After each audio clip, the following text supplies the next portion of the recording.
Olá galera, tudo bem?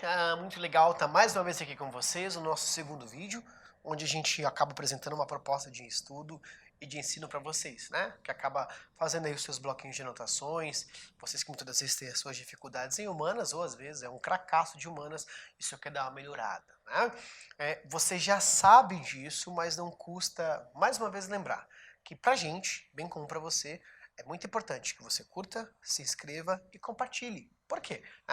Ao se inscrever no nosso canal, você consegue receber as nossas notificações, né? Ao mesmo tempo, ao curtir e comentar, você continua propagando o nosso trabalho, colabora bastante no nosso trabalho, porque você sabe, a Sala do Saber te ajuda bastante, mas ao mesmo tempo você nos ajuda muitão também. Belezura? Legal? Então escreve aí, né, nesse negocinho que aparece aí pra você, dá um curtir aí, né, comenta aí, mande suas perguntas, que a gente vai responder assim que for possível, no caso, o mais breve que a gente conseguir. Belezura? No nosso vídeo 1, a gente comentou a transição histórica, olha aqui meu cameraman, a gente comentou a transição histórica do surgimento da filosofia no mundo grego, né? Apontamos lá o contexto dos pré-socráticos, dentro do espaço urbano, a questão comercial, a importância da escrita, né? Os pré-socráticos estudando a origem da vida como um todo, que chamamos isso como arqué da physis. Depois o Sócrates, bem bonitinho. Depois o Platão, apontando aí para o mundo das ideias, né? Colocando uma condição mais idealista de resistência. O Aristóteles, né? Divergindo do Platão, dizendo que a verdade se encontra aqui entre nós na matéria. O Aristóteles, um grande filósofo da Idade Antiga, talvez um dos maiores nomes da história da humanidade, foi professor de Alexandre o Grande, né? Foi o grande tutor do Alexandre o Grande, imperador do Império Macedônio. E no Império Macedônio a gente teve o surgimento da filosofia helenística por meio de epicuristas, de estoicos, de céticos, de cínicos. E ao mesmo tempo isso compreende os últimos momentos da história da Grécia e da filosofia grega como um todo. Dizemos também, bem no finalzinho do nosso último vídeo, que as crises gregas, ao enfraquecerem as polis gregas por causa dos conflitos internos, dando inclusive razão, né, para a dominação macedônia, permitiu com que gregos migrassem para uma antiga colônia grega chamada Magna Grécia, que virou, né, que passou a ser aquilo que chamamos como Roma. Você sabe, aqui na sala a gente tem excelentes professores que comentam sobre Roma Antiga. É claro que eu não vou dar aula de Roma Antiga para vocês, mas eu só vou fazer menções, né?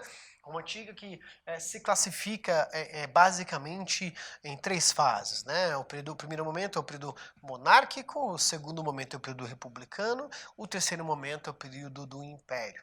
Então, quando eu falo de Império Romano com vocês, eu estou falando de algo que surge na Idade Antiga e continua na Idade Média.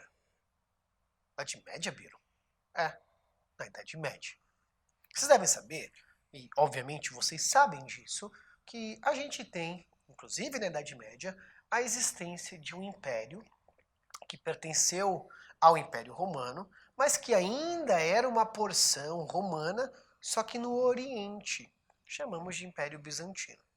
Então, embora, pessoal, quando você está estudando e você sabe que a conquista de Roma e do Império Romano do Ocidente sinaliza o fim da Idade Antiga para a Idade Moderna, não quer dizer que o Império Romano como um todo desapareceu, porque a gente teve o prosseguimento de outra extensão do Império Romano.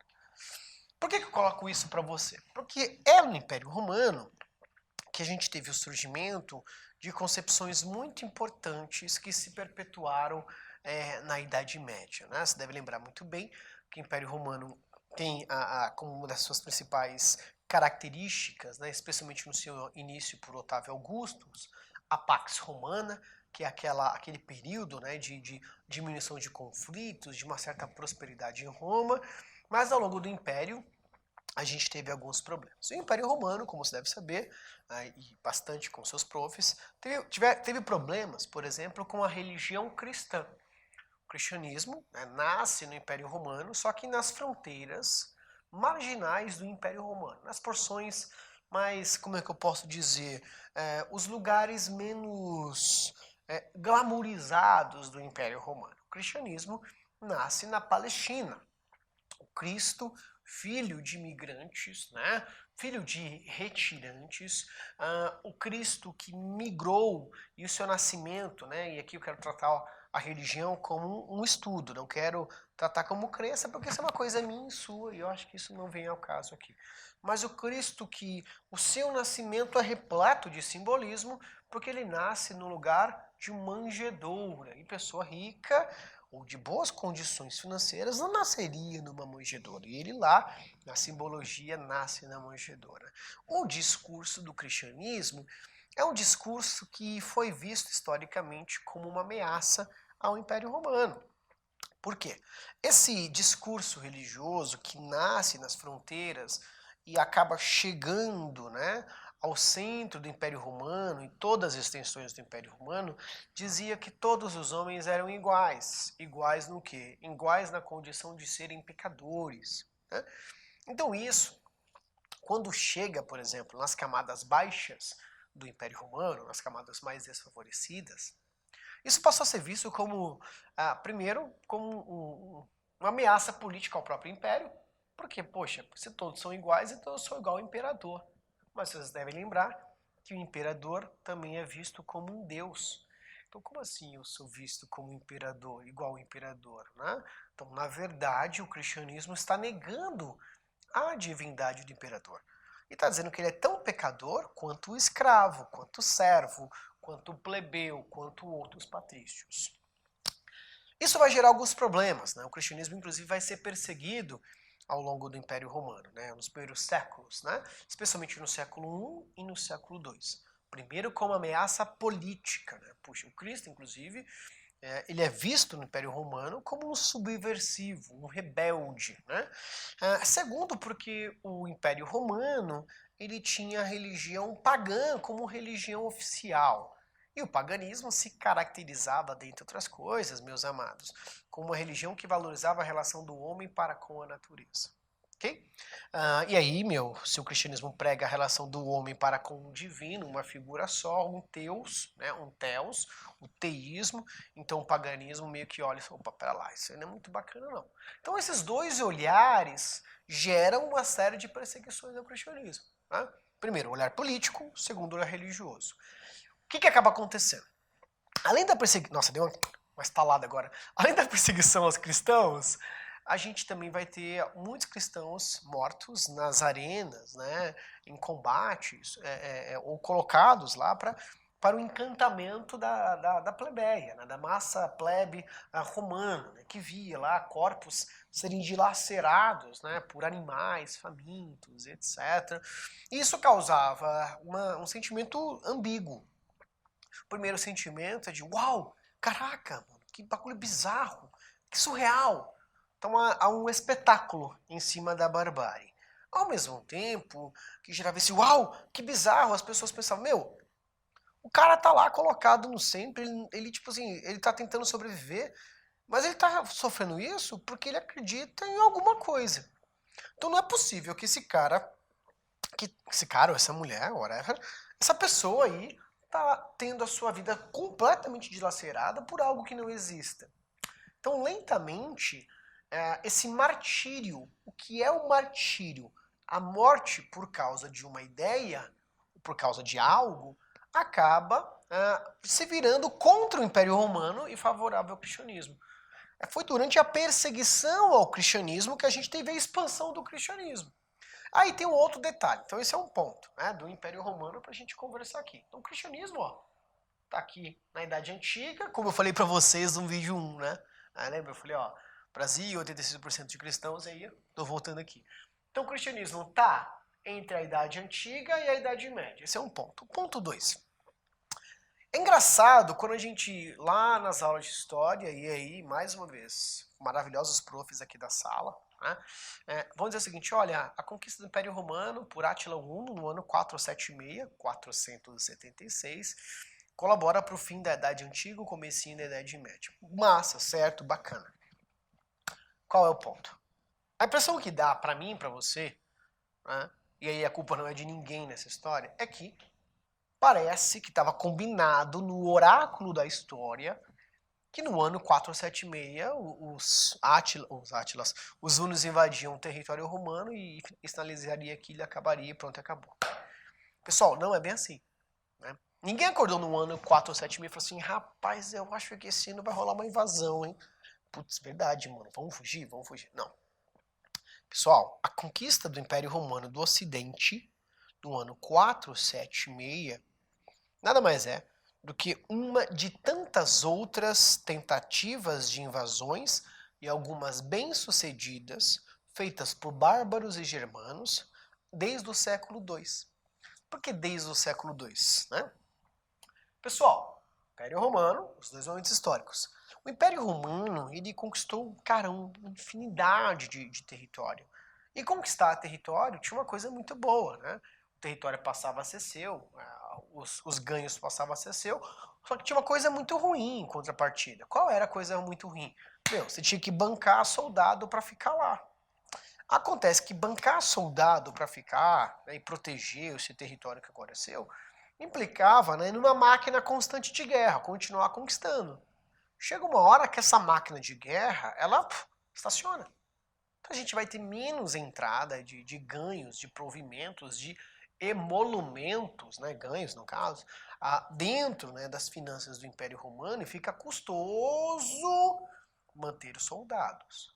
E aí o que a gente vai ter? Muitos soldados acabam voltando ou acabam perdendo seus postos, então as fronteiras ficam um tanto quanto fáceis de penetrações. E a gente vai ter entradas ao longo de séculos, especialmente 2, 3, 4, tá? E por fim o século V, a gente vai ter entradas, né, de povos que não falavam latim, que eram ou bárbaros ou germanos. Então, lentamente, as fronteiras que estão mal protegidas estavam sendo invadidas. Então, a gente tem aqui um segundo problema. E agora o segundo problema casa com o primeiro problema. E o que é que casa com o primeiro problema? Eu disse para você que o primeiro problema que a gente tinha era a questão do cristianismo ser uma ameaça política. Amados, meti até uma fala religiosa aqui. Amados, os cristãos acabavam, por causa das perseguições, se disseminando pelas extensões do Império Romano, chegando inclusive nas regiões fronteiriças, onde a gente estava tendo as invasões de bárbaros e germanos, e muitos bárbaros e germanos passaram a ser convertidos. Então a soma desses dois elementos, né, a crise nas fronteiras mais as invasões com o cristianismo, vai colaborar para o fim do Império Romano. Então, quando Átila Uno conquista, no ano 476, a cidade de Roma, muita coisa já tinha acontecido. Por exemplo, no século IV, a gente tem o Édito de Tessalônica, né, no ano 395, se eu não estou equivocado, ou 380, agora me dá um certo esquecimento, mas aí qualquer coisa o próprio de história confirma com vocês. O cristianismo passa a ser religião oficial do Império Romano, substituindo o paganismo. Por quê, meus queridos? Por uma coisa básica, né? Cada vez mais a gente tem povo cristão e a gente tem a elite romana sendo pagã, e como, novamente, o receio de um motim político causasse, por exemplo, qualquer sublevação, greves e motins com as autoridades, então o Império Romano, né, fala assim, já que todo mundo é cristão, beleza, vamos virar isso aqui oficial. O cristianismo fica oficial. Tá? Outro ponto importante. O Constantino, também no século IV, divide o Império Romano em dois. Império Romano do Ocidente, Império Romano do Oriente, tendo como principal cidade Bizâncio, que depois passa a ser chamada de Constantinopla. Então, quando a gente tem a conquista do Império Romano no Ocidente, o cristianismo já era oficial, o Império Romano já estava dividido e a gente já tinha pessoas morando no interior, dando as primeiras bases daquilo que vamos chamar como feudalismo. E aqui eu quero chamar a atenção para vocês, e eu quero colocar aqui para vocês essa mão, né, que está um tanto quanto amarela, né, juro que é do giz, onde cada um desse dedo aponta para uma coisa importante que acontece aqui. Você percebe que eu falei por 15 minutos e só agora eu vou entrar no conteúdo propriamente dito.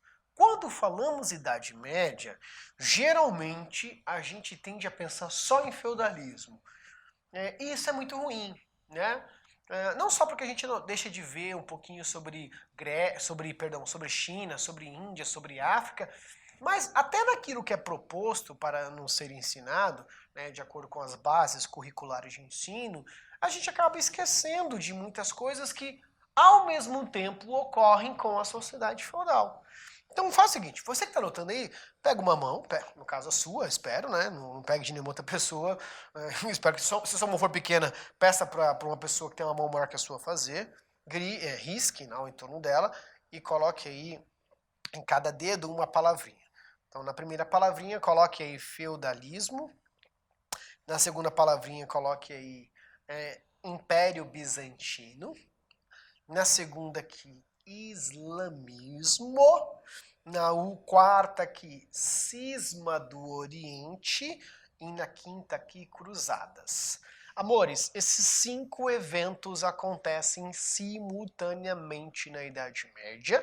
E esses 5 eventos colaboram bastante para o desenvolvimento do pensamento filosófico. Ok? Vamos lá então. Primeira coisa básica. Eu já volto aqui nas minhas mãos com vocês, né? Na filosofia como um todo, a gente vai ter alguns nomes importantes nessa transição aqui, ó. Por exemplo, a partir dessa transição, a gente teve o surgimento de um pensamento chamado patrística, ok? Patrística. A patrística, ela surge ainda na Idade Antiga e ela entra na Idade Média. Patrística é o primeiro momento da filosofia cristã, tá? A patrística depois acabou permitindo, criando condições para o surgimento da escolástica. E entre patrística e escolástica está a nossa mão com 5 dedos. Então, olha só. Primeira coisa básica. O fim do Império Romano do Ocidente vai levar à ruralização da Europa Ocidental. Chamamos isso aqui de feudalismo. O feudalismo na Europa Ocidental dura por 1000 anos, né? Sinaliza desde a queda do Império Romano do Ocidente até a queda do Império Romano do Oriente. Tá vendo como é importante sacar o Império Romano? O feudalismo tem 2 divisões. Uma primeira parte, alta Idade Média. Uma segunda parte, baixa Idade Média. Vou fazer uma coisa aqui na base do improviso. Calma que eu vou sumir por 5 segundos. Mas eu vou estar aqui, olha só, né? Quando eu falo com vocês, e aí uma coisa bacana pra gente pensar, quando eu falo com vocês alta Idade Média e baixa Idade Média, me desculpe Tiago França, me desculpe professor Rodrigo Udo, me desculpe professor Alisson, me desculpe professores de História do Brasil. Para ficar fácil pra gente aqui, ao dividir Idade Média, vamos pensar que Idade Média sendo alta Idade Média, quer dizer que a concepção de Idade Média está em alta. Eu espero não cair aqui, que vai ser vergonhoso, ok? Jesus amado, se eu cair aqui, meu CPF é 331... Opa, parei. Chamamos esse primeiro momento de alta Idade Média. Quer dizer que a concepção de um mundo rural está em alta. Ou seja, é o comecinho, deixa eu virar aqui, opa, isso... Meu Deus, que gambiarra. É o comecinho da Idade Média até a metade da Idade Média. O segundo momento, vamos chamar, e agora eu vou descer aqui, obrigado Jesus, Deus, obrigado, te amo.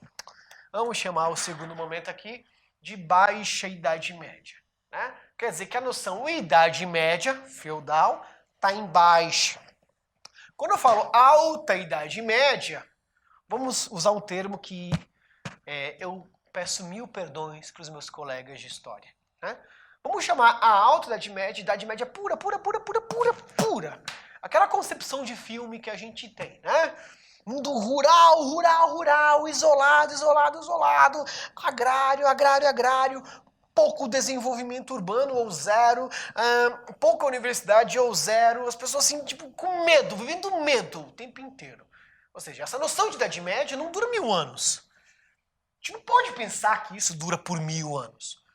Durou por um tempo em que isso foi hegemônico. Só que ao mesmo tempo, essa mesma Idade Média também teve, em um dado momento, o surgimento do comércio. Opa, não é tão Idade Média assim. O surgimento das universidades, opa, também não é tão Idade Média assim. Tá? O desenvolvimento, né, de uma sociedade que valorizava aspectos da erudição, opa, não é tão Idade Média assim, quer dizer que é baixa Idade Média. Então me perdoem professores de história, me perdoem lexicográficos do Brasil, né, só para ajudar o meu aluno, chamamos essa parte 2 de Idade Média impura. Então, alta Idade Média pura. Baixa Idade Média impura. Feito? Licença. 2. Enquanto tudo isso acontecia na Europa Ocidental, que historicamente pertencia ao Império Romano do Ocidente, do outro lado da Europa, na Europa Oriental, a gente tinha o Império Bizantino, que era completamente diferente da Europa feudal. O Império Bizantino tinha um comércio pujante. O Império Bizantino, amores, seria a atual Turquia. E era muito comum encontros comerciais nessa região. O que havia comum entre o Império Romano do Ocidente e o Império Romano do Oriente? A fé cristã. A fé cristã era um vínculo entre o que era uma parte do Império Romano com a outra parte do Império Romano. Só que essa fé ela chegou a ter um problema depois, que é, no caso, o nosso penúltimo, dedo que eu já converso com vocês, ok? C, né? Ou terceiro dedo. No terceiro dedo tem islamismo. Durante a mesma Europa feudal, durante o Império Bizantino, a gente teve numa outra parte do mundo, especialmente na Península Arábica, o surgimento de uma nova religião, que era o islamismo, que foi apregoada pela figura do profeta Maomé. E a palavra islamismo quer dizer submissão ou obediência, ao dizer que só existe um Deus, que é Allah, e Maomé é seu profeta. Então, um muçulmano deve ser submisso, obediente a essa concepção e é um portador de uma verdade. Então o que acontece? Né? A Península Arábica é conquistada pelos muçulmanos, a gente vai ter o fortalecimento dessa religião, e a galera muçulmana agora parte para outros territórios em busca de conversão, embora o termo que os muçulmanos utilizam seja reversão, de conversão dos infiéis. Quais eram os infiéis? Dedo 1, Europa feudal. Dedo 2, Europa bizantina, ou Império Bizantino. Moral da história, a gente vai ter invasões muçulmanas na Europa. Massa, né? Tanto que nesse momento, entre patrística e escolástica, que a gente vai ter um reino aqui, ó. Já volto no outro dedo pra gente conversar, né? A gente vai ter um reino que é o famoso reino do Império Carolíngio. O Império Carolíngio era um reino bem cristão mesmo, assim, né? E o Império Carolíngio tem uma batalha com os muçulmanos, dedo C, ou seja, o encontro do primeiro dedo com esse terceiro dedo. Essa batalha aconteceu no ano 732, numa cidade chamada Poitiers, Batalha de Poitiers. Quem vencesse essa batalha, conquistaria a Europa como um todo. Quem venceu a batalha foram os cristãos do Império Carolíngio, aqui no século VIII, né? Entre a patrística e a escolástica. A vitória dos carolíngios, né?